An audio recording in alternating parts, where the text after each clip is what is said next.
Olá pessoal, tudo bem?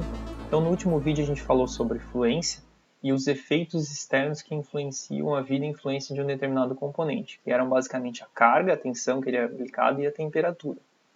Entretanto, para alguns componentes de engenharia, esses fatores externos a gente não consegue modificar em serviço, que é o caso, por exemplo, dessas pás de turbinas.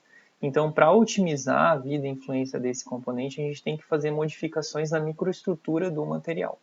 Só lembrando, então, para a gente como que é o mecanismo de fluência, né? No segundo estágio de fluência, a gente tem a difusão de átomos das laterais dos grãos para o topo do grão, e, em contrapondo a isso, as lacunas se movimentam do topo do grão para as laterais e precipitam ou se acumulam aqui nos contornos de grão. Essa acumulação de lacunas aqui no contorno de grão vai formando poros que pode vir a formar trincas, né, e romper o material.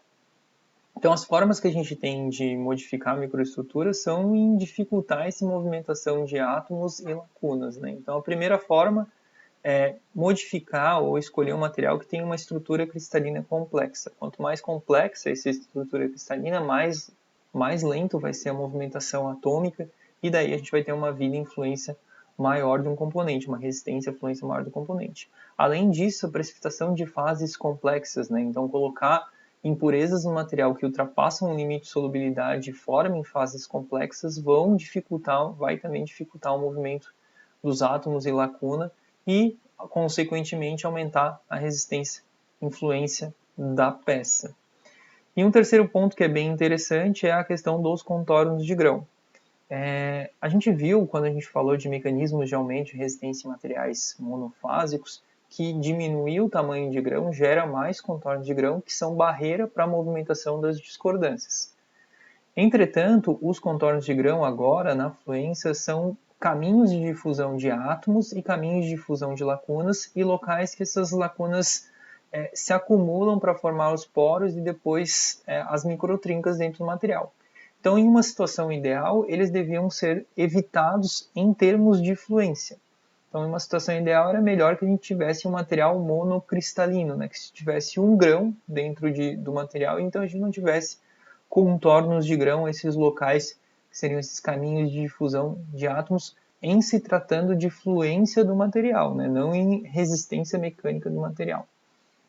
Então, hoje existem procedimentos para peças, por exemplo, essas de turbinas, né, lâminas de turbinas, que são submetidas a influência sobre o serviço, que visam diminuir ao máximo a quantidade de grãos no material para a gente ter menos contornos de grão. Então, o processo de fundição delas, convencional, é um processo que vai formar uma peça policristalina, vários grãos aqui, né? Então, aqui tem um esquema de uma peça policristalina, aqui uma representação de uma pá de turbina aqui policristalina sendo feita por processos convencionais de fundição. Existem processos hoje também que são processos que produzem grãos colunares, né? Então a gente tem esse esquema aqui de solidificação colunar. Nesse caso a gente tem menos contornos de grão. E existem processos mais otimizados que produzem monocristais. Então só um grão dentro do material, né? Então aqui um slide que mostra o processo de fabricação de pás de turbinas convencional, de maneira unidimensional, e eu vou dar um pouquinho mais de ênfase a essa forma aqui de manufatura de maneira a produzir monocristais, né? Pás de turbinas de monocristais.